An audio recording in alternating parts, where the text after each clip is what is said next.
broadcasting live 4 days a week worldwide from the sunny beaches of Southern California. This is ExtremeHealthRadio.com. Hi, this is Dr. Ed Group from Global Healing Center. I hope you tune in and listen to Justin and Kate's Extreme Health Radio. It will transform your life, and you will get all the best health information you need.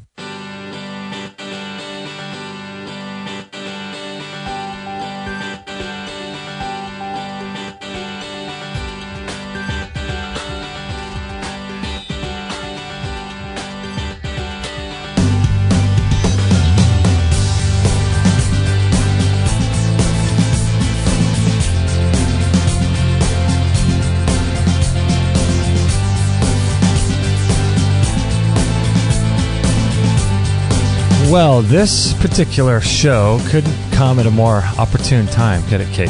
No. Ayurvedic principles, this is going to be a good one. We've been delving a little bit into the world of Ayurveda, and I'm finding it fascinating. Very interesting stuff. This is all new to me, so... I've been into health and nutrition since 2003, and I don't know why I never went down the path of Ayurvedic medicine. Well, me neither, and we've heard about it. And I think it really resonates with us. We're sitting here drinking our bone broth. Hopefully that's Ayurvedic. We'll talk to Alicia Diaz in just a moment, ask her about bone broth. And see all vata style? That's right. So we're going to get into that in just a moment. Thank you, everybody, for joining us. We really appreciate it. This is ExtremeHealthRadio.com. This is episode... 335 on Wednesday, October 29th, 2014. Wonder if there's any Ayurvedic candy we can give out to the kids for Halloween. Is there such a thing? I'm fascinated if she has an answer for that. Maybe she can look it up. So this is episode 335, and we're with Alicia Diaz. We'll introduce her in just a second. If you guys would like to support our work, we would greatly appreciate that. All of our shows are free. And if you can remember to bookmark extremehealthradio.com/Amazon, that'll take you to Amazon.com, and you can bookmark that for all your holiday purchases. That helps to keep the show free. So we really appreciate everyone who's been doing that lately. Helps to keep everything running for free here. So we appreciate that. And we do broadcast, actually this week we broadcast 4 days a week, Monday, Wednesday, Thursday, Friday, like normal. Next week and the subsequent weeks after that, we're going to be going down to 2 days a week on Monday and Friday at 9 a.m. Pacific. So if you want to catch the live show, you can just go to extremehealthradio.com/live, and you can listen and ask questions and make some friends in the chat room, right? Yep. Little fiesta. Little fiesta. Little party. I was waiting for that. I love when you say that. Little fiesta in the chat room. Party in the chat room. So today we have Alicia Diaz, and her website, if you guys are interested, is ayurvedawithalicia.com, and we'll put that in the chat room as well as on this show page 335. She's an Ayurvedic health coach, and she's down in San Diego, California, and she's lots of experience, has a great website, doing some awesome things. And so we're just honored to have her on. So thank you so much, Alicia, for being on the show today. Thank you guys for having me. Great to be here. Oh, Aww. So glad. So Ayurvedic medicine. We are sitting here, like I mentioned, with our bone broth. Is bone broth Ayurvedic? Yes, actually, this is one area of Ayurveda that you guys are probably a little bit ahead of even the mainstream people who do know a little bit about Ayurveda, because most people learn about Ayurveda from just the vegetarian standpoint, and they have a preconceived notion or misconception that Ayurveda is only vegetarian, which in the classical texts written over 5,000 years ago, it's not. It takes into consideration all potential food items that are on Earth and pairs them up with each individual's unique constitution and current state of imbalance. So bone broth is traditionally used to treat conditions like anemia and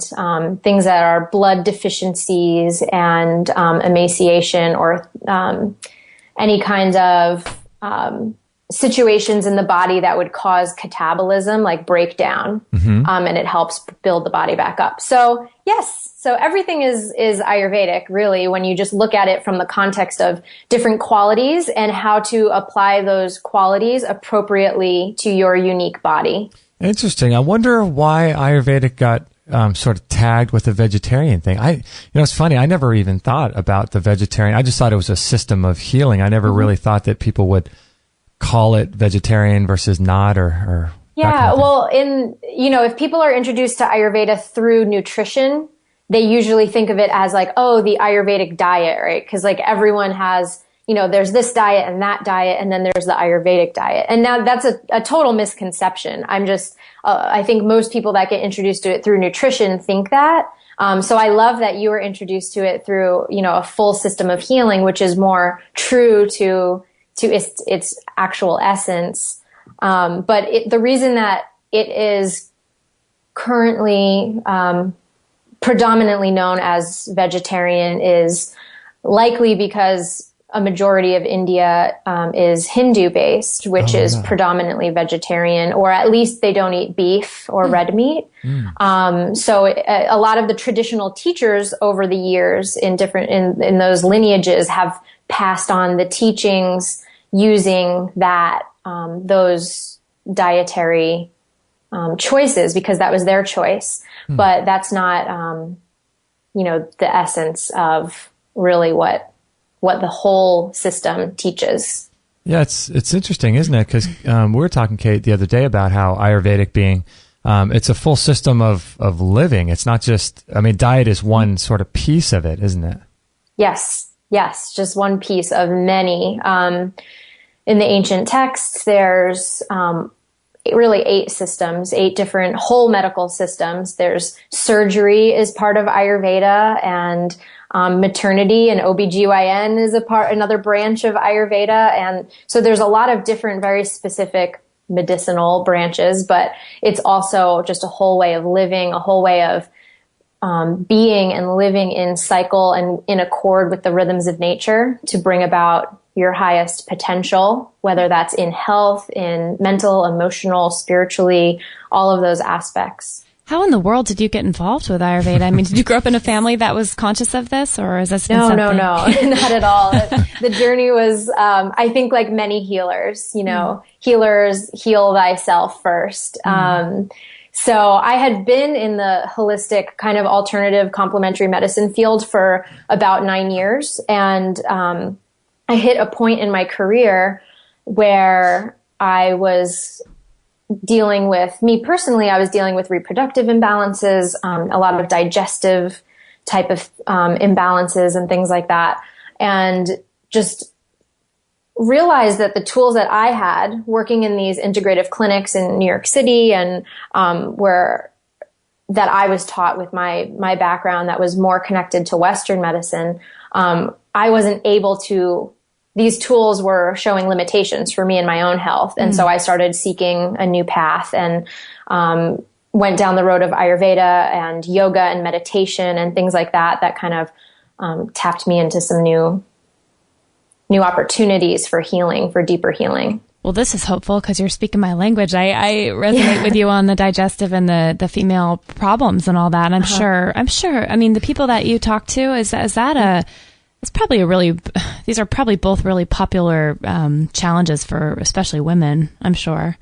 Yes. Yes. A lot of times they go together, especially because that area of the body is an area of the body that women often disassociate with, or feel the most shame around their belly, and all the organs connected to that area and below. So a lot of times those imbalances, and that was the case for me, which I didn't realize it at the time because I was having all these digestive problems and reproductive problems, and they seemed like they were so separate, and I was going to 2 totally different doctors to try to find the solutions, right? But they were really the root cause was similar. So you had to put the pieces of the puzzle together really as you journeyed.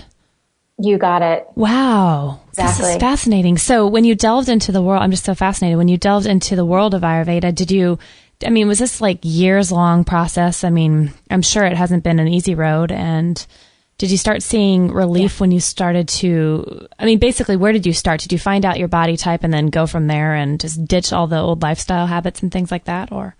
Great question. So yes, it has been years in the making. I consider myself a student for life, right? Even though I'm helping guide others, always a student first. Yeah. And, but I've had over the last, I'd say 5 years, tremendous, kind of done a 180, like totally in my health. And, what was the other question you asked me? Because you mentioned. Oh, yes. I'm just curious if the second part. Yeah. Did you kind of map out your quest by starting out with what your body type was? Is that really important for people? Right. So where did I start? You know what? That was a big part of it, but that's not where I started. And, this is interesting because I think most people, when they learn about Ayurveda, they think that is the first thing to start. And I think that is a huge part of it. However, when I guide women through these programs, that is a big place that we start. But the first place is really just having a deeper relationship with your body. How are you nurturing yourself every day? What are you facing? How are you moving your body? How are you nourishing your body? Like creating a foundation, and that foundation comes first. And I find that when they create and establish a more loving relationship with themselves, then they learn their body type and can take it to the next level. Because I see women learning Ayurveda and starting there, and it seeming and feeling to them like a whole bunch of rules of, well, I am this, so that means I can't eat that, or I can't do this. And it's the same mindset that has them searching outside of themselves for answers and hitting dead ends and getting frustrated and then wanting to give up on the path. It's so funny we all do that, isn't it? It's just such a strange... I resonate with that. Yeah. Yeah, like we look for something and it sounds great, and then we, bog ourselves down with the rules of it all. It's crazy. And then we end up resenting it half the time. Yeah, this is nuts. Right? Why do we do that? I'm so glad this is landing well, because it's really that was similar for me too. But yeah, it's really when we just can nurture that deeper connection with ourselves and start to intuit what our body really needs. And Ayurveda helps you unlock a lot of those needs that your body is actually calling out for. It helps you decipher and decode what your body's needing. Because a lot of time those signals, when the body's out of balance, those signals are distorted. Yeah, we find that a lot because people talk about listening to your body, but then if you are just overloaded with candida or the yeast or these sort of bugs, and it's not really, it's not really listening to your body if your body is just, or if the actual bugs and bacteria or bad bacteria are craving ice cream and Haagen-Dazs. I mean, that's exactly. So it's like find, what's the right way to, find a baseline. I teach a lot about there's intelligent cravings and perverted cravings in your body. So what you're saying right now is a good example of a perverted craving. So when the body is so out of balance, when it's overcome with, the wrong bacteria or candida or whatever the case is unique to your situation, you're going to get perverted cravings. Your body will crave the thing that will throw it more out of balance. And so listening to your body in those instances is only going to create more imbalance. When you can clear that and create a baseline, come back to a baseline, now your body will start giving you intelligent cravings. And it will crave the things that bring it more and more into balance. Do you find with your work that you would ever recommend things for your patients or for your clients that would possibly go against Ayurvedic? Like, say, for example, if you know someone's body type and you are looking at them and you have an intuition that some food might be good for them, but it would go against the Ayurvedic principles. Would you recommend that, or has that ever come up for you? Oh, that's a good question. The example that comes to mind would be, say with a vata type person, right? So this is a person who's has a lot of air quality and has a lot of lightness in their being. Maybe they feel really scattered and bombarded in their senses. And when that's happening, usually the recommendation would be, eat root vegetables, eat more things that are more grounding and that kind of stuff. And some people would say, oh, you shouldn't eat kale, for example, because kale is very similar to those qualities. It's light, it's more airy, like it has air principles in it. So like increases like and opposites balance. However, if that person who's feeling, scattered and frazzled is eating a diet that's just very, very poor nutritionally, the kale is going to be an upgrade because they're going to get so many more, phytonutrients and, there's so much more nutrient density in that. So I wouldn't say they should take it out of their diet, which maybe some traditional Ayurvedic doctors would.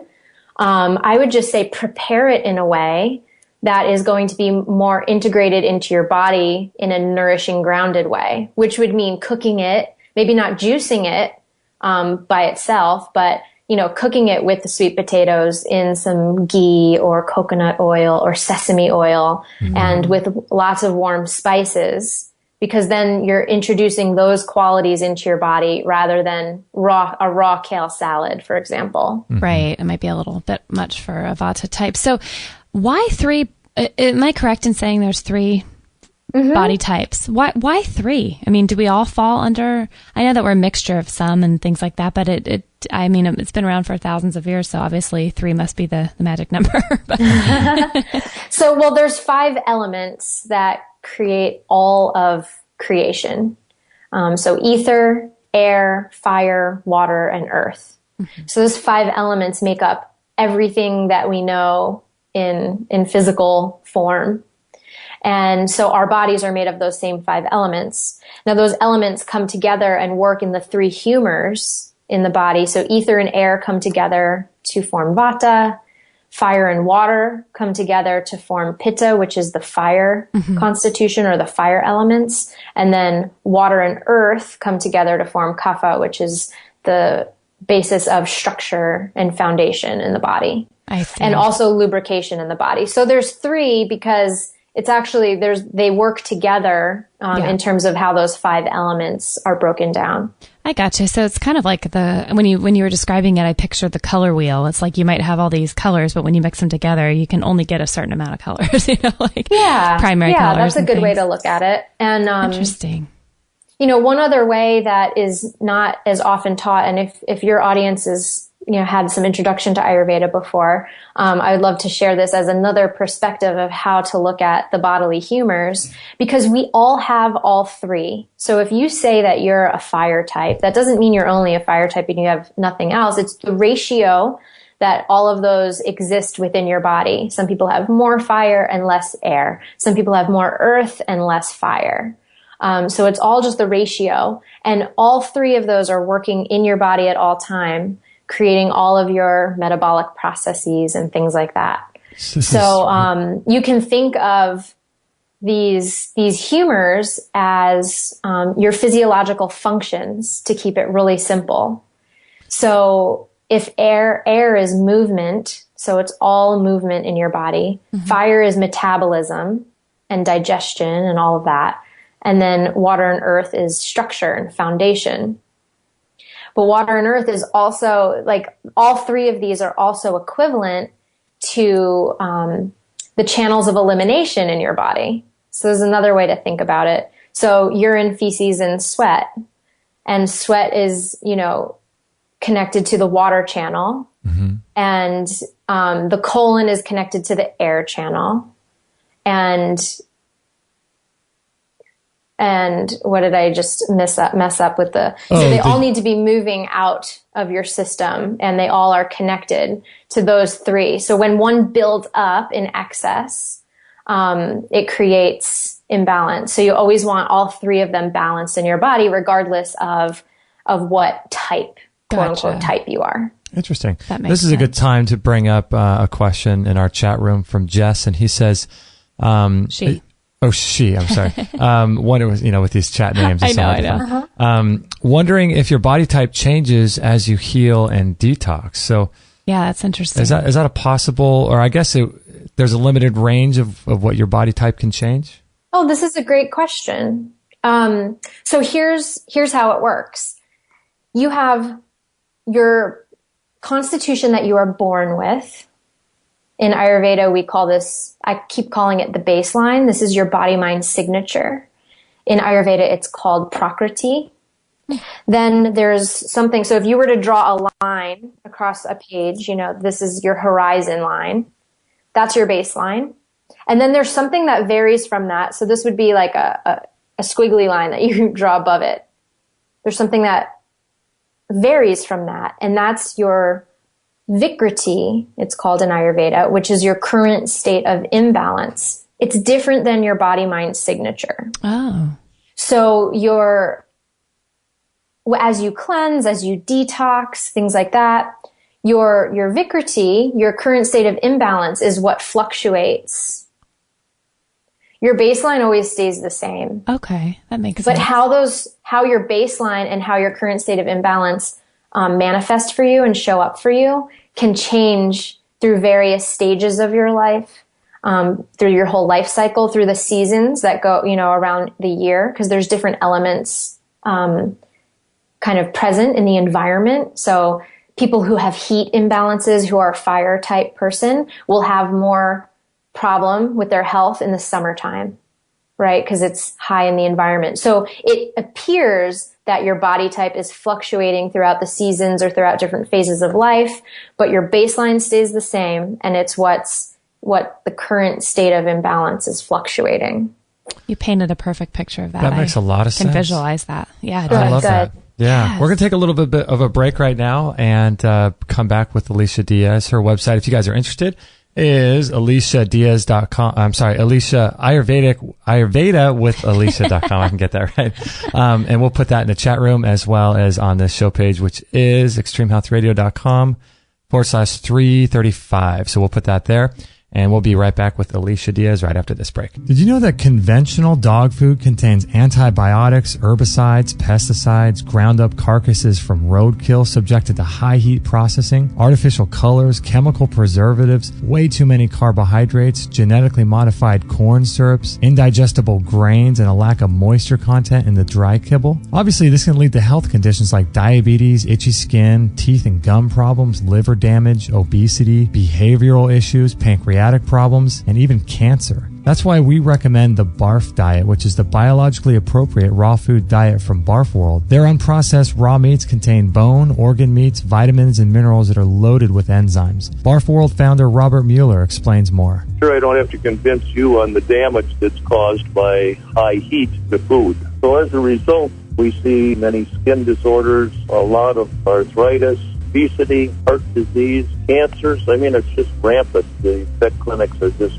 full of these conditions. And basically a large percentage of the commercial pet food that's is made up of the human industry leftovers. And the pet food industry makes use of this waste product. And in addition to that, we are subjected to the products coming out of the rendering plants. Garbage in, garbage out. If you feed garbage to your dog, you're going to end up with garbage health. If you put the right gas in, your engine runs smoother and lasts longer. So if you put the right fuel in the tank, you're going to get the right output. Garbage in, garbage out. We've seen an immense difference with our dog Maggie being on this diet. Give your dog the gift of health today by going to extremehealthradio.com/barf or go to our store.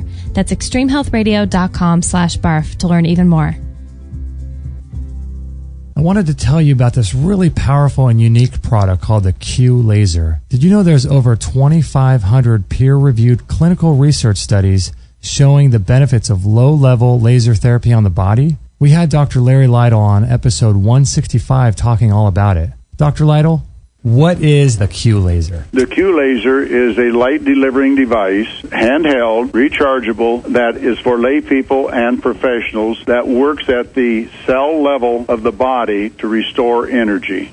Since the body is all composed of cells and the cells are composed of atoms, it's good for any and everything in the body. It is especially beneficial for injuries. It will reduce swelling and inflammation before your eyes. Literally, you can have a sprained ankle and apply the laser, and within 30 minutes you can see that the swelling in the ankle has been reduced. Since all disease is inflammatory, you can assume that the same process is working if you have some type of intestinal problem. We have pictures of using a heat instrument to diagnose the intestinal inflammation. We can show that intestinal inflammation is pretty much gone within 3 minutes using the Q1000 laser. It's the number one tool in your medicine cabinet. I have a saying, never leave home without your laser. I have had 3 serious burns, and each time I had my laser with me, I applied the laser immediately after I had the burn. I never even blistered. Kate and I don't want to be without ours. We've worked out a special deal with Dr. Lytle for all of our listeners. If you'd like to learn more about how the Q Laser can dramatically improve your health, go to extremehealthradio.com/laser. 100% listener supported. Extreme Health Radio. Opening minds and transforming lives worldwide. Don't forget to join our thriving community for health tips, inspiration, and show updates at extremehealthradio.com/Facebook.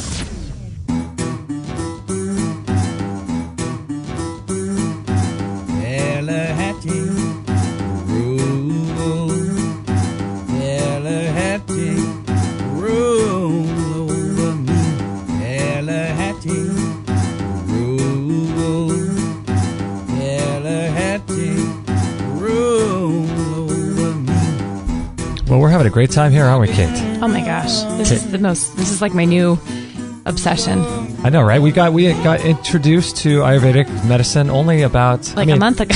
I've known about it for years, never looked into it, never really studied it. But just a little while ago, we were getting a massage, and Kate looks at a book by Deepak Chopra called Perfect Health. And that was my official intro. And then you've been delving into the world too. And it's really exciting. It's amazing. It's funny how you get on these tangents, with things where you can just take, some new thing and just go down that rabbit trail for forever. And it's pretty cool, isn't it? Mm-hmm.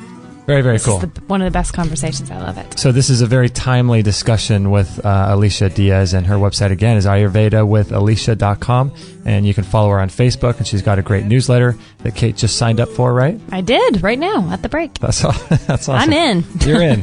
I'm going to learn as much as I possibly can. That's awesome. So, Alicia, I wanted to ask you, Kate and I were just talking about this during the break, and it's something about Ayurveda medicine that I really, really enjoy. And I love how it takes into account your body as a whole and looks into it and figures out what could be good with it, instead of just making sort of platitudes like kale is good for everybody, or, kale might not be good for people with thyroid issues. So Ayurvedic medicine really does do that. And the other thing I love about it is it seems to allow you to get into a space where you're actually listening to your body, because that's a huge problem in culture today, isn't it? Yes. Yeah, it's... Are you still there? Yes. Oh, good. We got cut off a little earlier. Yeah, that just seems to be a huge problem with people listening to their bodies. We talked about it a little bit at the beginning of the show, but the idea of listening to your body is something that it's a skill that has to be learned, I think, over time. Absolutely. And like we said earlier, just understanding and being able to decode those signals that your body's giving to you, and sometimes on such a subtle level. And to be able to listen in a way that you can understand the language that it speaks, because there's a very specific language that your body speaks that's unique to you.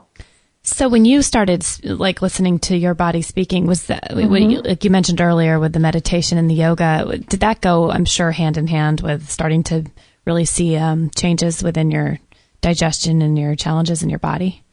Yeah, actually, yoga and Ayurveda are ancient sister sciences that stem from India, and they work really hand in hand with one another. So for me personally, when I started my journey with Ayurveda and healing in that way through yoga, and the experience that I got. Now yoga, actually, let me pre-frame this a little bit, because I think there's also a misconception about what yoga is in the West, because it's seen as such a physical practice. And there are 8 limbs of yoga, and one of them is physical, and the other 7 are not. So it's, just one very small piece of the pie, and it's a great introduction to it, because it gets the channels of the body open and flowing. But it's the first step of 8 to really go deeper into this intuitive connection with the body and more subtle, energetic connection to the body. So for me personally, when I started down that path, and I studied and did my yoga teacher training at pretty much like a yoga ashram in New York City. It was very traditional. It was all geared towards meditation. And the purpose of doing yoga practice, the purpose of doing the asanas and the postures, was to help the nervous system actually let go and relax. And the biggest healing benefit that I got from that in the beginning was that you actually can't have healing when your body is under an immense state of gripping tension. And you might feel like, oh, you're relaxed when you kick back on the couch. But to actually systematically go through a process that peels back the layers of like the onion and peels back the layers of tension that you didn't even realize was in your being. And when you let that go and kind of, that's how you tap into, part of just that like deeper healing power that exists within every person.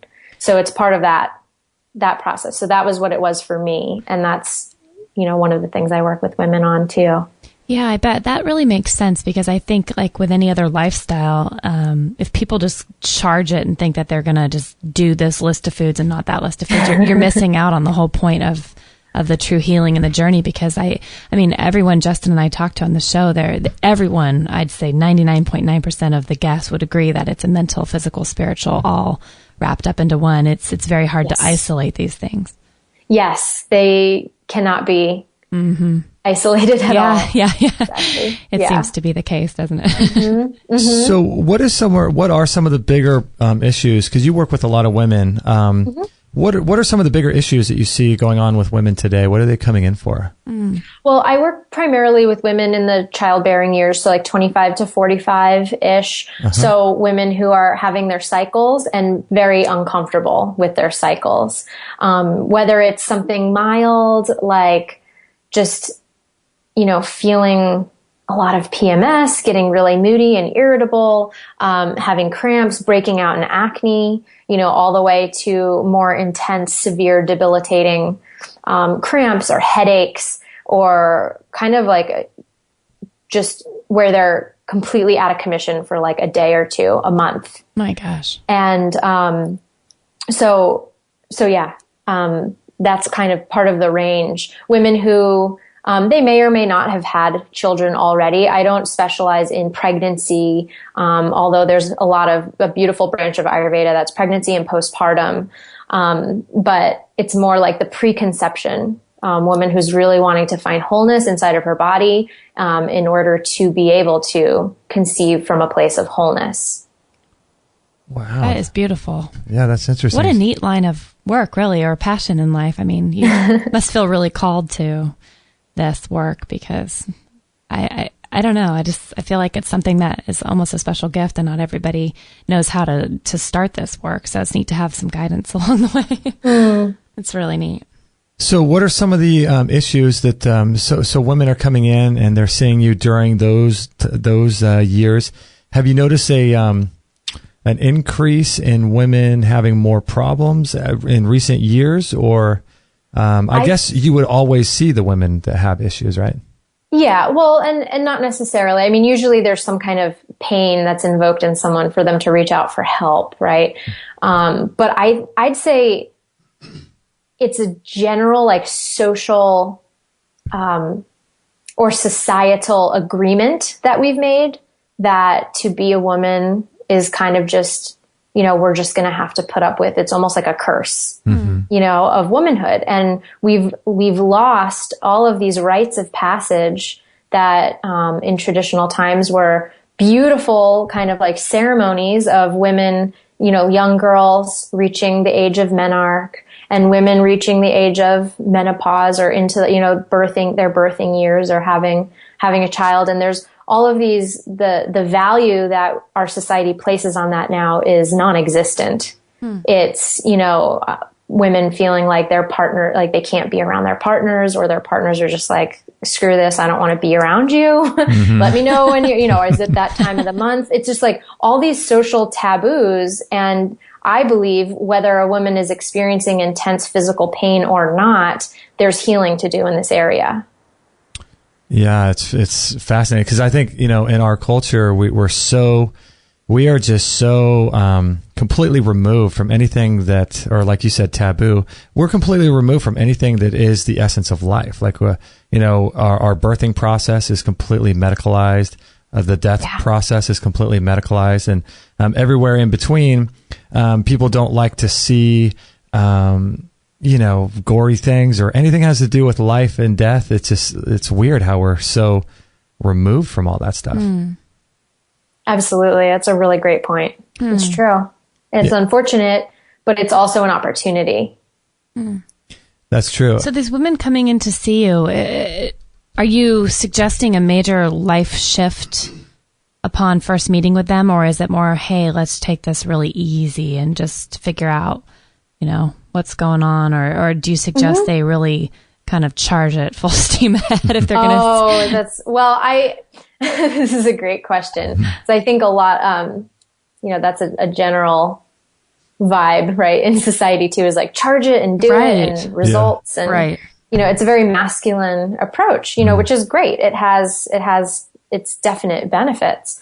There's also a little bit of a dance that needs to happen, a little bit of calibration as you go.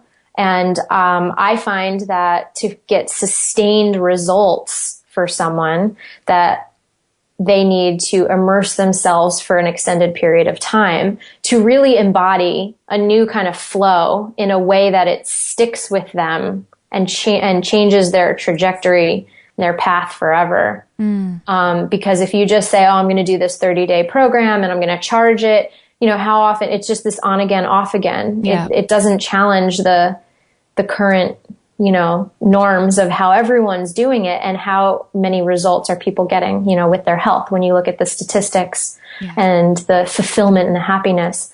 So my personal approach is I work with women for 6 months at least, and guide them every step of the way. And every woman's different. I always start out with a full health consultation evaluation. We go really deep and into a comprehensive, whole approach. And then I map out a program that I know is going to take them from point A to point B, from, bridge the gap for them. But we take it step by step over the 6 months to make sure that these little habits stick. And this new way and it's really also transforming the identity and the inner emotional state around it, because then there's no willpower. It's coming into a deeper place of alignment and congruence with the truth of who you are, and committing to that instead of living in a different kind of story about what their life is or like what their health means to them. I love that. Usually it's that story that keeps them in balance. Yes. That approach is so cool and so refreshing because, in today's, alternative health community, you see a lot of challenges, 30-day this, 30-day that, or whatever it is. And, a lot of those things seem to be very masculine as well because it's very results driven. It's very, you want to complete the task and you want to do all these things. And it seems like when you do those challenges like that, you're running up against your cravings and things like that. And if you take a long approach, that's been my goal and my how I live my life is just doing things for the long term. Slow and steady wins the race. Yeah. It's such better way to, I think for me, much better way to approach anything. If you want to overcome something or reach a goal or do whatever, it's just much easier, isn't it?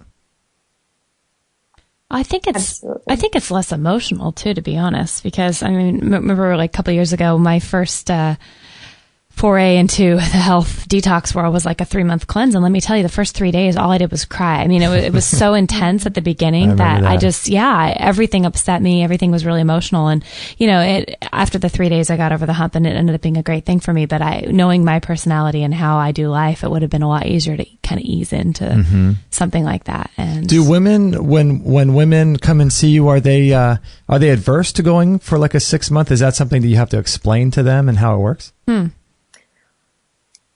I think when a woman is really ready, like she's ready to say yes to herself, it's scary to jump into a commitment to that. But it really is just like, can you take half a year to fill yourself up, like to focus on you instead of living in reaction to everyone else in life that you're, trying to please or trying to fulfill, or, how much longer can you go pouring from an empty cup? And I feel like once she realizes and she connects with the fact that the only way she's going to serve those around her that she loves is to fill herself up. And it doesn't mean to fill herself up isn't selfish, and it doesn't take away from, but it only is enabling her to give more. Then the 6 month commitment doesn't, when you think about the last 6 months of your life, like it went by so fast. I know, right? And it's just like, it really, so yeah, if if there's a big hesitation there, then it's probably not a good fit for her at that time in her life, and that's okay. Mm-hmm. But I love working with those who are ready, ready to commit to that. And there are plenty of women who are ready to say yes to that. That's so cool. This is awesome stuff. We're with Alicia Diaz. Her website is ayurvedawithalicia.com, and we'll put a link to that in this show page, episode 335, and we'll link up to there as well as everywhere else we're talking about. Great show. Lots of fun here. So we'll be right back right after this break. I have to say, I have been absolutely loving this product by Tristan Truscott and Peter Ragnar called Good Morning, Good Evening Qigong. If you want to listen to the interview we did with Tristan, you can go to extremehealthradio.com/127. And Qigong is a great way to de-stress the body. And as you know, there's a huge component to disease caused by stress. And stress is a huge factor in how we live our lives and the amount of energy we have and the amount of vitality we have. And so, Dr. Shade, what do you think about Qigong? People come to me and they're really sick and they got this blown out neurological system and all this toxicity. And I tell them, you need to do Qigong, Tai Chi. You need to do these things that settle down and restore your neurology, because it puts together all the parts. It puts you back into that state where you can start to detoxify. And so I highly, highly recommend all that. And what about you, Kit Campbell? What do you think about Qigong? Do you like it as well? Qigong is amazing. And the reason that I believe it to be amazing is everything here is energy. That is a scientific fact, if there ever is one. So when you're practicing Qigong, you're actually drawing energy into your body. Your intention, whatever your intention is behind any action, will determine the level of energy, type of energy that you absorb into your body. So your intention behind is very important, just like thought. So when you're practicing Qigong, you're actually bringing energy in and you're bringing out the stuff that might be a bit stale. With Tai Chi, it's totally different. The energy runs underneath the skin because it's more of a martial. This is the Chinese understanding, by the way. It's more of a martial art. So Qigong is very, very good for bringing that energy into the body, and just fantastic. If you're interested in picking up this Qigong course by Tristan Truscott and Peter Ragnar, go to extremehealthradio.com/Qigong. That's QIGONG. And you can learn more about it. There's a great video on that page, and you can learn more about it on that page. And I highly, highly recommend this product. I love it myself, so go ahead and check that out. extremehealthradio.com/Qigong.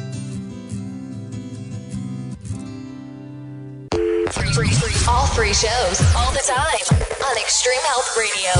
Opening minds and transforming lives worldwide. Join our community today. Sign up to our email list and instantly get our free gift to you, along with loads of inspirational content and cutting-edge tips to help change your life at extremehealthradio.com/subscribe.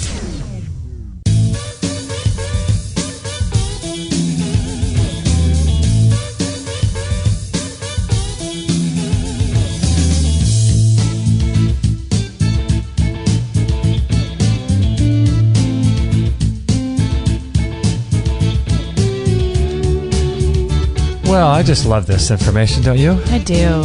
I love it. It's so good. Such a good conversation to have. I know. It's so great. We have some people are very into this. We have some great questions in the chat at the end of the show. Oh, really? Maybe we can rapid fire some at Alicia at the end. Yeah, let's do a little rapid fire session. Everyone likes this conversation. I know. This is good. It's great. This is episode 335 of Extreme Health Radio. And as the lady said, if you guys would like to follow us and sign up to our newsletter, that would be a great way to stay up to date with everything that we have going on here at Extreme Health Radio. Tomorrow we have Liana Warner-Gray on for the second time. We actually got to meet her a couple days ago at the I Can Do It conference, the Hay House I Can Do It conference. She was lovely. Cannot wait to talk to her more tomorrow. Took a little photo, put it on Instagram, and there you go. And there you go. And there you go. And we have our Friday show, which is our Free For All Friday show, where we talk about all the guests and the things that we talk about, our current health issues, and maybe throw around some ideas that could help you. So if you want to stay up to date with everything that we have going on, a great way to do that is signing up to our newsletter list, and you can follow us on there and get show updates and all that. So, Alicia, it's interesting. Kate and I were talking about during the break that it's really interesting in our culture why women have to feel so justified in taking care of themselves. It must be a cultural thing, because a lot of women feel guilty for just even taking care of themselves in some of the most simple ways. Yeah, it is. I don't know if it's just been something handed down or, just a societal norm. I'm not sure where that originates. But I do know that it's preventing her from really having the life that she truly wants and really feeling free and feeling fully seen and expressed, in her life. There's like a subtle captivity that it creates and a helplessness that it creates too. I would imagine that a lot of the people you see, women and such, are probably spending the majority of their time taking care of other people and not taking care of themselves at all. Is that correct? Exactly. It's a total paradigm shift from doing and deriving your self-value and self-worth from doing for others. And that's okay. And that's good and beautiful. But there's a new balance, that needs to happen there. But yeah, that's a big part because women, the feminine is innately nurturing and giving and, nurturing. They're the mothers of the world and that's part of their essence. And it's only when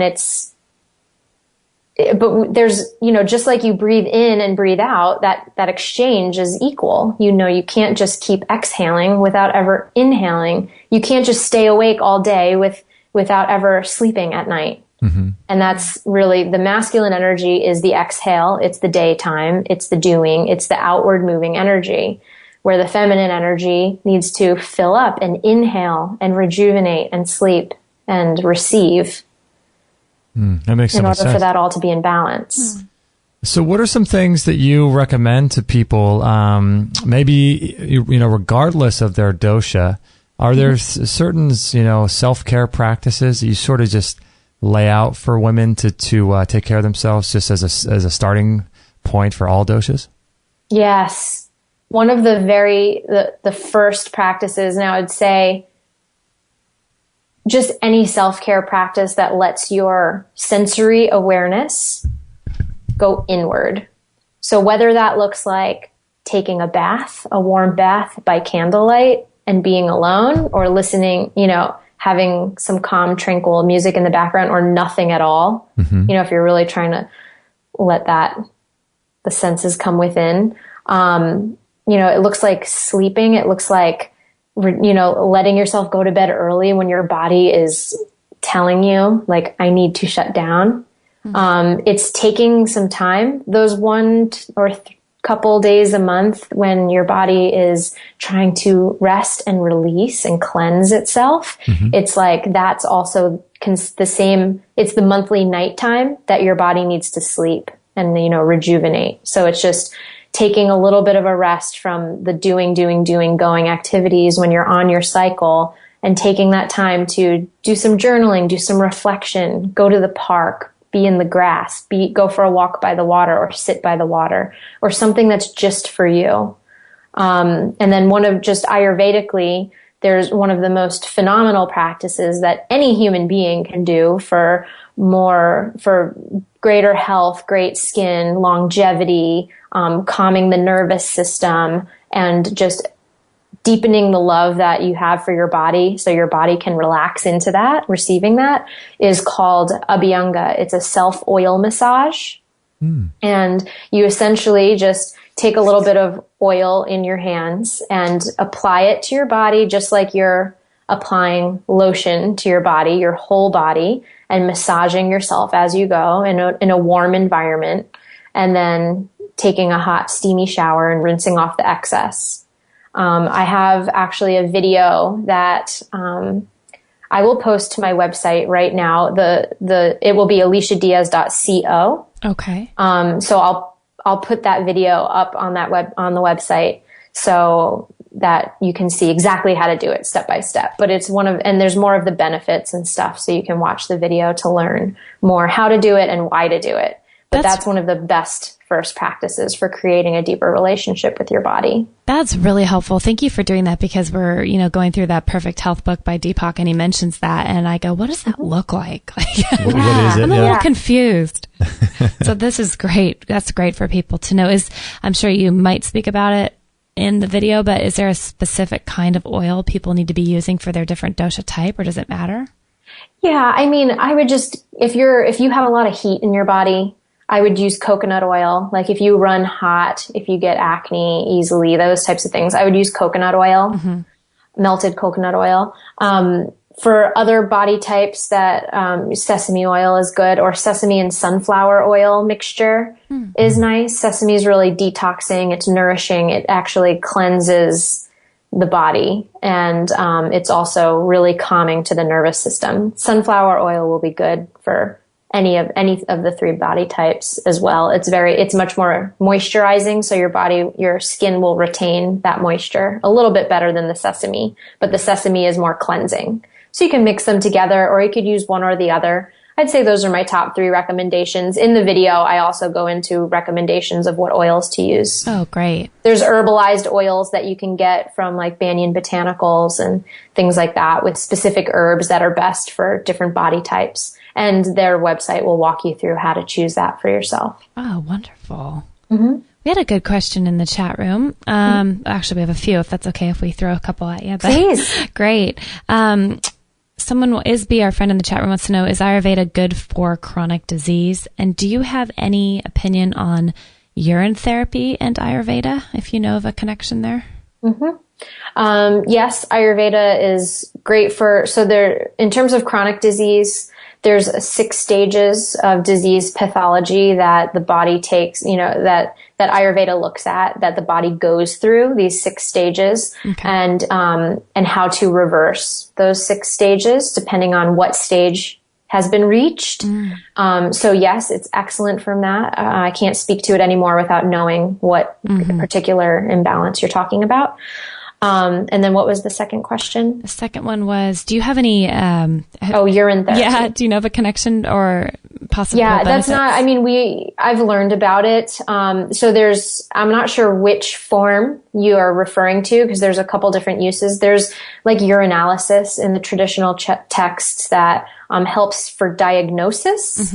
So I'm not sure if you're talking about urine therapy for diagnosis or urine therapy as a treatment. I'm thinking more probably I don't have any treatment. experience using that. It's not a tool that I use in my practice. Okay.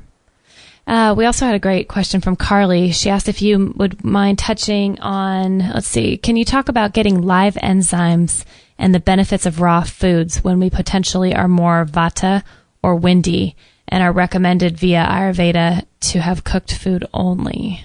Well, that's a great question. That is a great question. So one of the things that that Ayurveda talks about is the qualities of the foods. So in a raw piece of broccoli, for example, there's going to be higher nutrient density and higher live enzymes, maybe than a well-cooked piece of broccoli. And my recommendation is find something in the middle, because when it's completely raw, your body has to cook it inside of you in order to break it down to extract the nutrients from it. So if you cook it lightly and cook it with, some oils and some good spices, it will actually become more bioavailable to you, and you won't be receiving the harsher wind or air qualities in the raw foods. So if you cook anything in water, it's going to be under 212 degrees. Dr. John Douillard, he's a phenomenal Ayurvedic practitioner and chiropractor. He recommends cooking food under 300 degrees. If it's over, to preserve the enzymes. Right. If it's over 300, then when you're baking stuff, which I still do sometimes because it's delicious, right? But if you're worried about maintaining the enzymes, under 300, you're still pretty safe. You're still, and the longer you cook it, maybe the more nutrients will cook out. But if you're cooking something either boiled or steamed, that type of thing, you're keeping the temperature low enough that you're not killing all the enzymes, but you're still making it in a digestible form for your body. Yeah, I've heard recently too that that when you drink really cold things as a vata, your body essentially, if you drink like ice water, things like that, your body has to sort of cook that water too. It has to use energy to bring that ice water into your normal body temperature, and that's a process on the body, isn't it? Yeah, putting cold water or cold anything in your body is like throwing water on a fire. One of the most important things in Ayurveda is always stoking your internal fire so that you have the enzymes and acids and things available to break down your food. Because if it doesn't break down, even if you're eating the most beautiful organic meals, when you don't have the enzymes to break it down, it's turning into toxins in your system. So stoking that fire and being mindful of your digestive fire is very important. So you don't want to keep flushing it out with cold things. Is that true for all of the body types, all the doshas? Correct. Okay. Mm-hmm. Interesting. There's different digestive types that usually correspond with the body types, but sometimes they're different. So you might have a unique body type, but you might have a different digestive type. There's 4 different digestive types and then combinations of those 4. Oh my gosh, this goes so deep. That's amazing. It's been around for 5,000 years. I need to learn. It must work. It has to. We've got another question here from Jess, and she says, what area of personality plays a role in the doshas as well? I've taken physiological personality tests and been told I have a split personality, being an introvert and an extrovert. And after taking the dosha quiz, I have equal amounts of all 3, and that makes me think the doshas affect our personality. Yeah, I usually translate the dosha or your body constitution to be your body-mind signature. Okay. So often there's a physiological expression through your personality, essentially, through your mental, emotional, connection to the world that is connected to your physiology. So yes, to answer it in short, yes, fiery type people who have more fire in their system might lean a little bit more towards the mental, emotional expressions of irritability and frustration and anger at times, when they're out of balance type of thing. But there's an excess of fire, and there's also the balanced state of fire. So when someone has a lot of fire in their system and it's well managed, it's very directed and focused and achievement oriented and ambitious. When it goes in excess, it's more like, there can be frustration and anger and that kind of stuff, short temper. And then the same goes for the other elements I won't, completely get into right now because I'm mindful of the time. Yeah, very, very interesting. And so, what are some of the practices you do? Like right now, we're getting into fall here in the Northern Hemisphere. So, do some of your practices change as the seasons change? I'm sure. Absolutely. And the oil massage that I mentioned earlier is the best practice to do for the fall, because the fall season is a windy season of transition, which invokes a lot of that vata energy in the body. So you want to do warm, grounding, good oils, in the foods, good oils in your diet, root vegetables, things like that, warm spices, oil on the body as well. So those are some of the same practices. There's many more, but I would just start there. Very interesting. And I'm sure in the winter months, you do some other things, and you probably do some things in the winter that you'd avoid in the summer. So it's pretty cool knowing what your body type is, your constitution is, and knowing where you fit in with all this stuff. Because then, with Kate and I, it's like you start to really look at your life and think, no wonder why I have this problem or I have this issue. It really opens up. And why it just happens to mysteriously pop up in a different season, even if you didn't change your lifestyle any different. Yeah. And you know what you guys mentioned at the very beginning about Ayurvedic candy for Halloween. Right.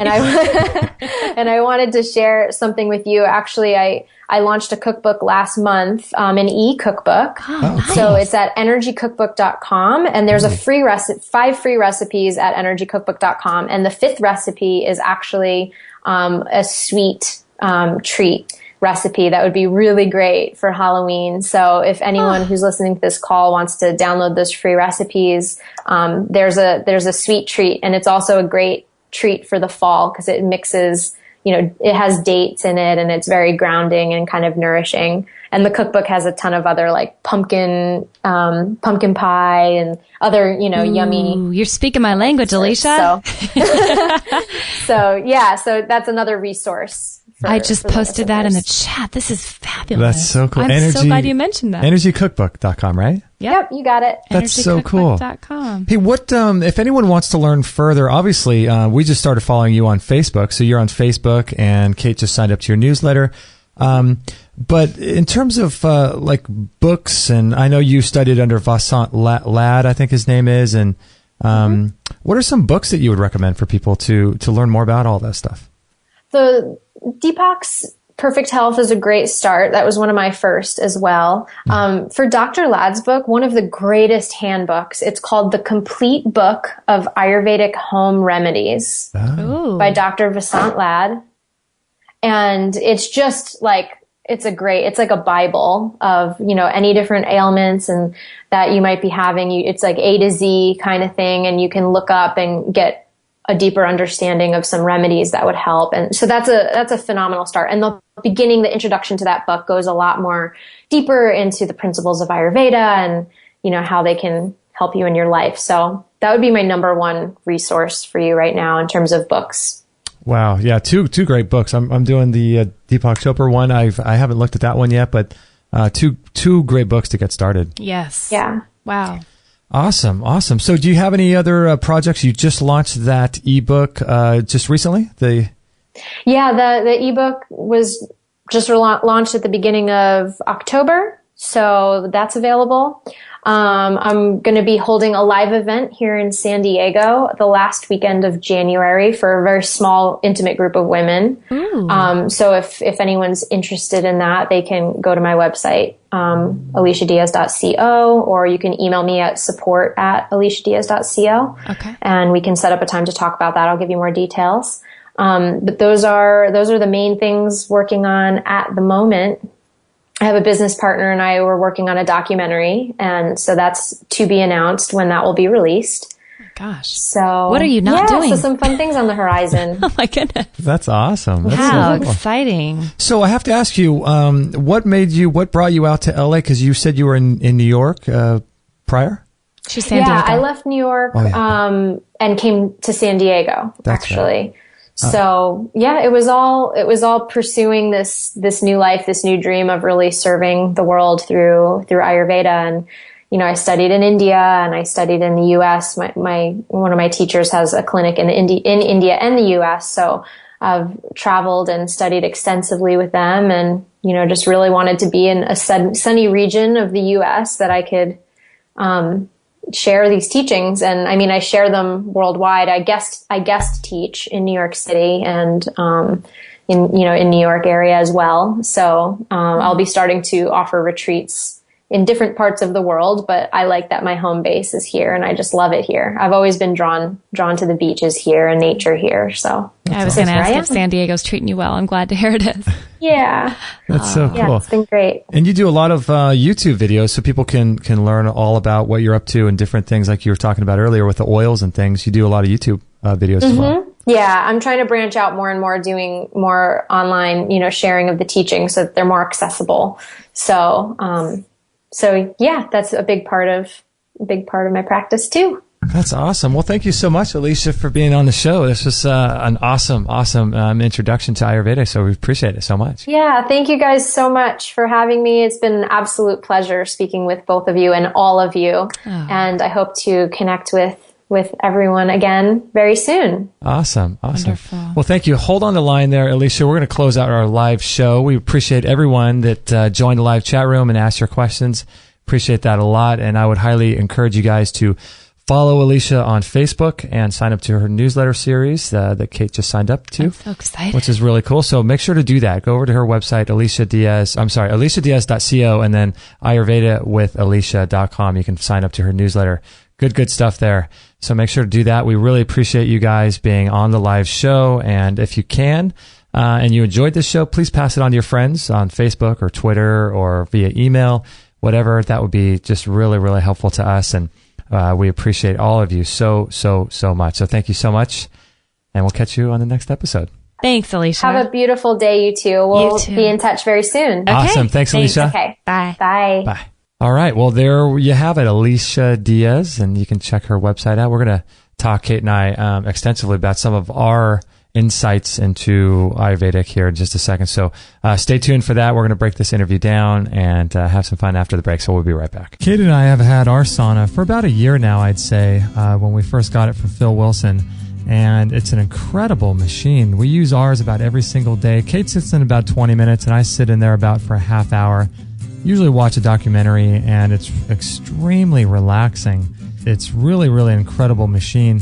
And if you go to extremehealthradio.com/sauna, you can learn all about it. We did an entire hour interview with Phil Wilson. You can check that out. You can look at the pictures of us with it. You can watch videos on that page. It helps you to sleep really, really well. You can lose a lot of weight with it. You can burn, I think, around 600 calories in about 20 minutes or so. It improves your skin, increases circulation all over the body, and circulation is critical for your health. You can prevent and reverse diseases with it. If you have a cold or flu, it's incredible. It heats you down to the core. It heats 4 to 6 inches inside your body, so it's really incredible. And a lot of people use it for cancer as well. So if you have any kind of incurable, quote, disease, you can use it for that. And Dr. Shade is the foremost authority on detoxification. And listen to what he says about it. How do I detoxify from plastics? I mean, you guys are using a sauna, and what does a sauna do for us? A sauna is great, but it's moving a number of different toxins. Remember, we talked about the mice that if you put PCBs in there, then that made the mercury all that much worse. And sweating moves out a lot of plastics, volatiles, fat-based toxins. It's really good at moving those out, sweating those out. So that's how you're getting those out, and those are contributing to this synergistic soup inside the body. And so that's why they're good, is they're taking out a bunch of the different things in the soup. And Daniel Vitalis, one of our favorite guests. What do you have to say about the sauna? When you go into the sauna, like a far-infrared sauna like you discussed, your body goes into a deep relaxation mode, and your sympathetic nervous system shuts down and your parasympathetic nervous system turns on. And when that's active, that's the nervous system, part of your nervous system that's active when you meditate. That becomes active, and your detoxification pathways open up wide. Why is this important? It's important because when you go running and you sweat, you're not necessarily eliminating very much toxicity from your body. But when you sweat in the sauna, you eliminate a lot of toxicity from your body. So sweating in a relaxed state is how we eliminate. The other thing is that what's wonderful about the sauna is that it puts you in a parasympathetic nervous system response, like as if you were meditating. So it's almost a hack. It's like a trick to get yourself into a meditative, relaxed state, to decompress stress, to reverse the effects of stress, and to get your body eliminating deep, deep toxicity that's stored in your body fat because it can come out in the oils of your skin. So I think, sauna is one of the most crucial detoxification, really health practices that we could take on, especially in this era of heavy toxicity, particularly fat-soluble toxins. This sauna is really, really great. They offer payment plans because if you buy it through PayPal, it's 100% secure. You don't even need a PayPal account. I think you could do a payment plan through PayPal. It's got low EMF electromagnetic fields coming off of it. It's portable, so that means you don't have to knock down a wall in your house. You can just move it from room to room. It sets up in about 2 to 5 minutes. It's super easy to clean. All you got to do is wipe it down when you're done and wipe the neck down. And it produces energy and heat inside very, very evenly throughout the whole machine. All you have to do is sit in there for about 15 minutes a day. And the great thing I like about it too is it requires zero preheating. So you turn it on and you're starting to get warm and you're starting to detoxify with that far infrared light almost immediately. So it's really great. It comes with a 1-year warranty. It's about $990 plus $25 shipping. And that's really, really a good deal because if you look at most of the regular saunas out there, they are in the $2,000 to $4,000 range. So this is really, really a good deal. So check it out, extremehealthradio.com/sauna. All free shows, all the time on Extreme Health Radio. Opening minds and transforming lives worldwide. Join our community today. Sign up to our email list and instantly get our free gift to you, along with loads of inspirational content and cutting-edge tips to help change your life at extremehealthradio.com/subscribe.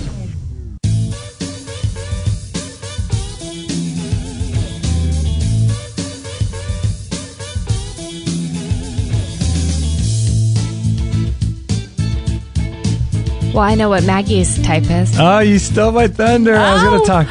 Were you going to talk about Maggie? No, what's Maggie's type? Long. Long. Is there an Ayurvedic type for wiener dogs? Yes, it's called long. Long and low. long and low. That's true. Why did I steal your thunder? No, I was going to say, you know what's the most vata thing?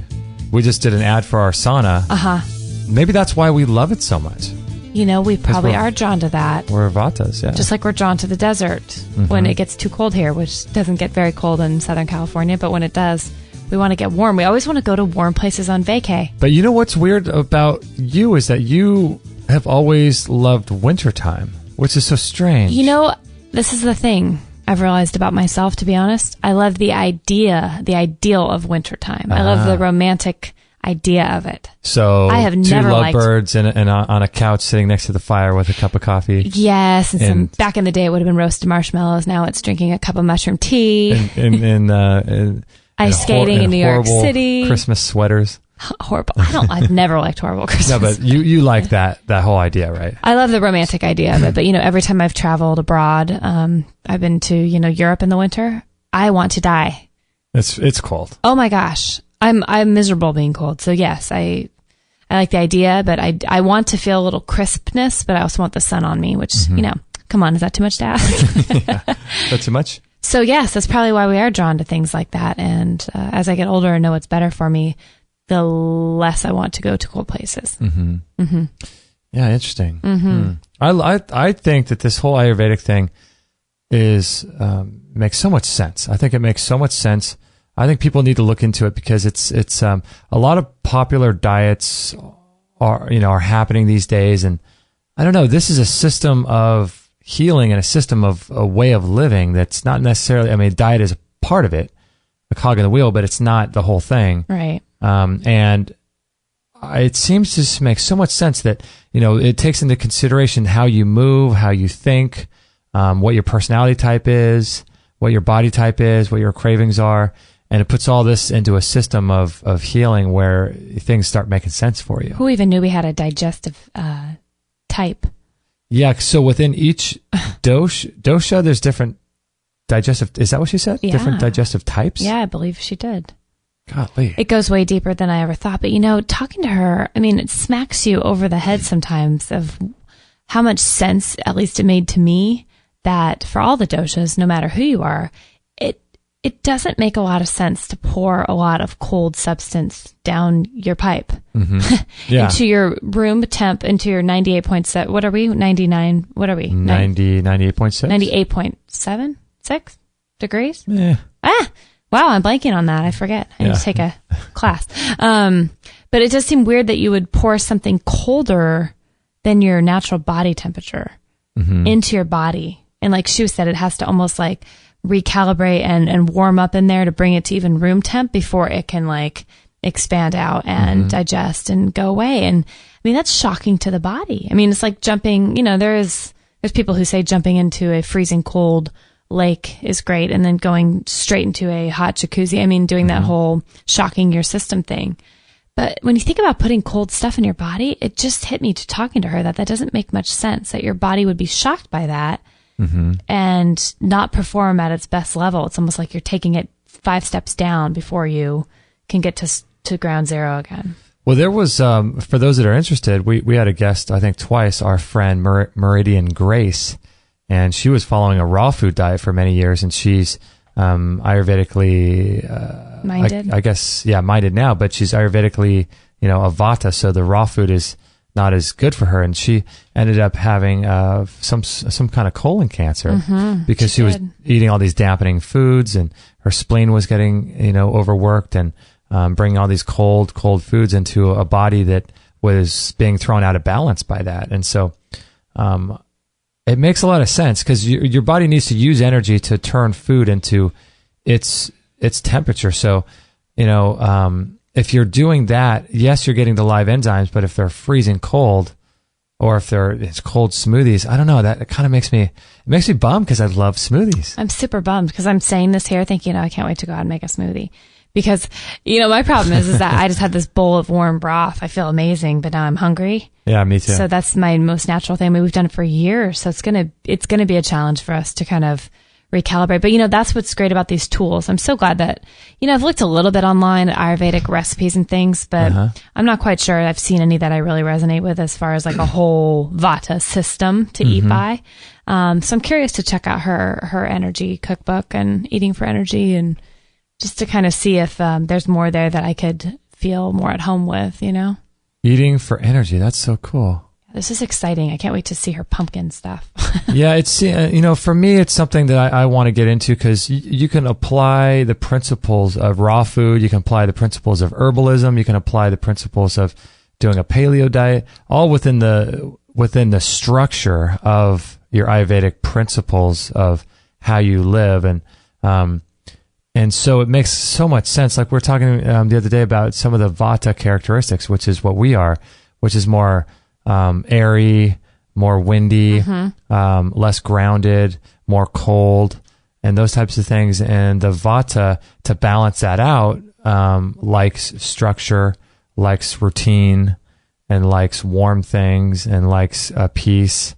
And so it makes a lot of sense. No wonder why we crave like a peaceful environment. Yeah. I bet you anything, because if you think of it as like a leaf being blown in the wind, there's so much stuff being, going around, and you're not settled and you're not peaceful. Right.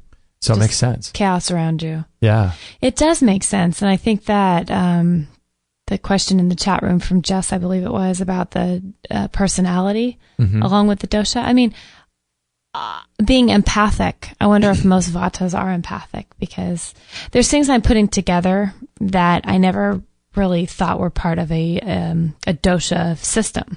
I just thought it was, oh man, I randomly got this personality because of this, that, and the other. I had, it's like I don't know about all, but I grew up just thinking, oh, I wonder why I'm kind of partial to that, or why I don't like this, or, I just thought, oh, that's stuff that makes or break. Like you had one bad experience with a dog, and so you think you hate dogs your whole life, or, right. But I was telling you, I think the other day, I've always had a problem walking when there's wind going into my ears. Always. And I've always worn these like headband things and scarves and things around my head because my ears just cannot take it. I'm starting to think that's just because I'm a vata. It's a dosha thing. It's this windy, airy, like you were saying, thing that I'm super sensitive to. And along with the noise, when I hear too much noise or there's too much chaos around me, my ears, like I can't take it. It actually like makes me cringe. And I thought, wow, 15 years of working at a loud hair salon where there's dryers, there's people, there's music. It's just like an overload of the senses. That just might be a dosha thing. Wow. Yeah. The things we think just happen aren't really just happening at all. Yeah. And you find out all your subtle idiosyncrasies that you thought were just a part of things that were unique to your personality, but you start looking at them through the lens of this whole Ayurvedic system of living, and you start, it's like I said during the show, it's crazy that you start looking at yourself, no wonder why I have this issue, I have that issue, or I have a tendency towards this or an aversion towards that. Right. It's weird. No wonder. Yeah. I know. It starts to make sense to me. Yeah. I really resonate with this whole interview and that book that we're reading by Deepak. I think it's amazing. Or Pak, as I like to call him. I'm only on page 16. Are you really? Yep. Wow. Yeah, 16. I think I'm on about page 25, but not far ahead of you. He's got, let's see, this is a 380 page book. Pretty cool though. Yeah.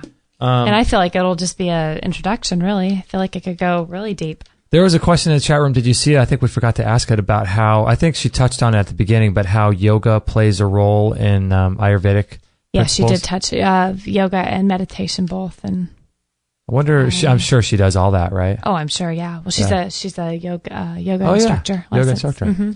Wow, cool stuff. Good stuff. I hope you guys enjoyed that show. Really fascinating things. If you guys want to check out that book, Perfect Health, the one that we're reading, we'll put a link to that on the show page. What is it, 335? 335. 335. Wow, that's about it, right? Yeah, that was a great interview. I loved it. I wanted to tell her. I want to tell everyone. I'm the biggest evangelist now of this whole float thing. Oh my gosh! Did you want to tell her about that too? I did. Yeah. I did too, actually, because I thought that when she was talking about the importance of being alone and quiet and things. I wonder if there's a float isolation chamber down in San Diego. Oh, I'm sure. Sensory deprivation tank. I know. I want to tell everyone about it too. I know. You just want to go into the rooftops and yell it. Yeah, because we're going today to do another session. We sure are. It's awesome stuff. And we're going to go see Dr. Bergman today. Yay. Dr. Bergman and Dr. DeWitt over at Bergman Chiropractic. That is going to be great. They do some amazing upper cervical work, so we're going to go have another session with them. After we see our friend Ron at Newport Float. That's right. All right, so thank you everybody for joining us. If you guys could do us a favor, this really does mean a lot. And if you could do this, it's a free way of supporting us. Like I mentioned at the beginning of the show, you can always go through our link on Amazon and bookmark that, actually, if you can, and use that every single time you make a purchase on Amazon. That helps a lot. So it's really hard to remember to use our link. So if you bookmark it, it helps. But another free way to support us is by leaving us a review on iTunes. And we need as many reviews as we can to help get the word out to more people and to empower people with this free information. So if you can do that, apparently when you do leave reviews on iTunes, it helps us to show up, I guess, in the search or something like that. So if you can do that, I know what it's like listening to podcasts. You think, oh, thousands of people are going to be listening to this and other people will go do that. And I think the same thing too. But I'm speaking to everyone listening. If you can do that, please take a second when you're back at your desk or back at your tablet or wherever you can to load iTunes, sign in, search for Extreme Health Radio, click on our thing, subscribe to us, and leave us a rating. That would be just a really great way to support us, and we'd be so thankful for that. Yeah. Thanks, you guys. It means so much. And if you are able to support us financially, we have a great store with all the products that we did commercials for in our store on today's show. So you can find the store on the right side of our website too. So if you're looking for any Christmas gifts or anything for your friends, the laser, the sauna, Bellicon, Vitamix blenders, all kinds of stuff, the Biomat, all kinds of really great stuff too. So is in our store if you want to. All your Vata friends may be craving saunas. You never know. Vata friends may want saunas. I know, right? That's great. So yeah, if you can do that, and then don't forget to pass the show on to your friends too. You guys are the reason why we do this show, and we're so grateful and thankful for each and every one of you. So we love you guys. It's just so fun. It's a pleasure getting to know everyone and just feel really, really loved. We feel the love, and we can't thank you guys enough for making this possible. It's really neat. Yeah, it's awesome. So thank you so much, everybody, for joining us, and we'll be back tomorrow. But when you're listening to this, tomorrow will be over because I probably won't post this till later today or tomorrow. But we will be back tomorrow with Liana Warner-Gray, episode 336, and that's going to be a fun show talking about the Earth Diet and how she overcame her precancerous tumors using a natural approach to healing. So that will be really, really cool. So we'll be stoked to talk to her. And then again, we have our Friday show. Lots of stuff going on. So thank you for joining us, and pass the show on to your friends. We really appreciate you. And wait, I was hoping you were going to point at me.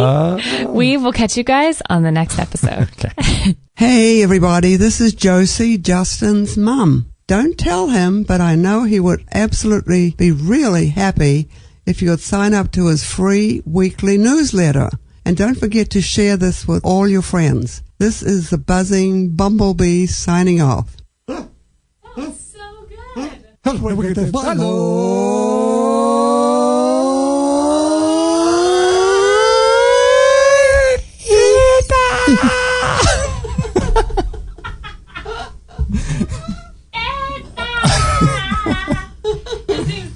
Oh my gosh.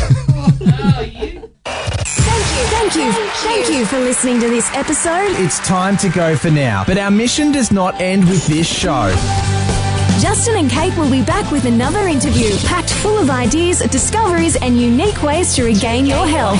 Head on over to extremehealthradio.com/subscribe and instantly download our free gift too that contains cutting-edge strategies to start making healthy lifestyle changes today. No material on this blog is intended to suggest that you should not seek professional medical care. Always work with qualified medical professionals, even if you educate yourself in the field of live food, nutrition, and alternative medicine. I'm not a doctor, nor am I offering readers medical advice of any kind. None of the information offered here should be interpreted as a diagnosis of any disease, nor an attempt to treat or prevent any disease or condition. While information in this blog is discussed in the context of